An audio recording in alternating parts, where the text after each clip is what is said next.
পতিত স্বৈরাচারের কোনো কিছু গ্রহণ করা যাবে না, সেই দর্শকদের কোনো কিছু গ্রহণ করা যাবে না। আমি কেন বলছি কথাগুলো? সদর হাসপাতালকে কিভাবে একটি উন্নত চিকিৎসা সেবা কেন্দ্র হিসেবে গড়ে তোলা যায়, সেই লক্ষ্যে আমাদের কাজ করতে হবে।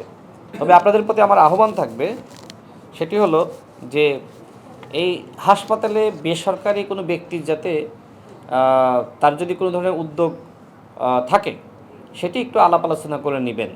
অনেকে পতিত স্বৈরাচারের অনেকে সামাজিক মানবিক কাজের মধ্য দিয়ে আসলে ফিরে আসার কেউ কেউ চেষ্টা করছে। সে বিষয়ে আমি আপনাদের তত্ত্বাবধায়ককে আগেও বলেছিলাম যে এখানে কেউ হয়তো 1 লাখ টাকার একটা জিনিস উপহার দেবে, দেওয়ার পরে সে সারা জেলায় প্রচার করে বেড়াবে যে আমি তো হাসপাতালে সবটা আমিই করে দিচ্ছি। সরকার যেখানে এত এত কিছু করতেছে, হ্যাঁ, তো এই জিনিসগুলো খেয়াল রাখতে হবে। যদি আপনাদের কিছু লাগে আমরা আছি, আমাদেরকে জানাবেন। 1 লাখ টাকা না, তার থেকে বেশি টাকায় যে জিনিসটা আপনার দরকার সেটি আমরা ইনশাল্লাহ করে দিব। আমাদের সামর্থ্যের মধ্যে আমরা সর্বোচ্চ করার চেষ্টা করব। তবুও পতিত স্বৈরাচারের কোনো কিছু গ্রহণ করা যাবে না, সেই দর্শকদের কোনো কিছু গ্রহণ করা যাবে না। আমি কেন বলছি কথাগুলো?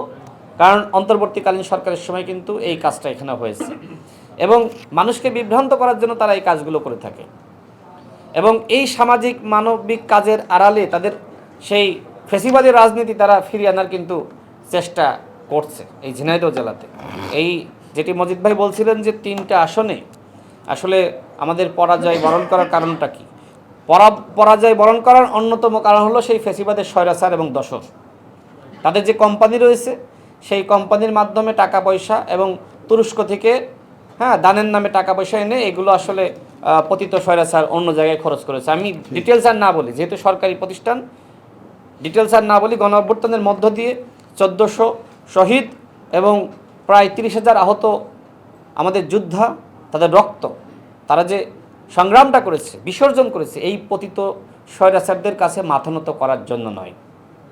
ডাক্তারদের অনেক ভূমিকা আছে, যারা আহত হয়েছে তাদের চিকিৎসা দেওয়া। আমি পিজি হাসপাতালে সেখানে নার্সরা একটি প্রোগ্রাম আয়োজন করেছিল জুলাই মাসে। সেখানে আমাদের বর্তমান বিএনপি সংগ্রামী ভারপ্রাপ্ত মহাসচিব রুহুল কবির রিজভী সাহেব তিনি গিয়েছিলেন, আমিও সেখানে গিয়েছিলাম, আমরা দুজন সেখানে অতিথি ছিলাম। তো অনেক নার্স কথা বলতে বলতে এক প্রকার আবেগ আপ্লুত হয়ে কেঁদে ফেলছে। কত লাশ, কত মৃত্যু, কত রক্ত, এগুলো তারা হাত দিয়ে ধরেছে।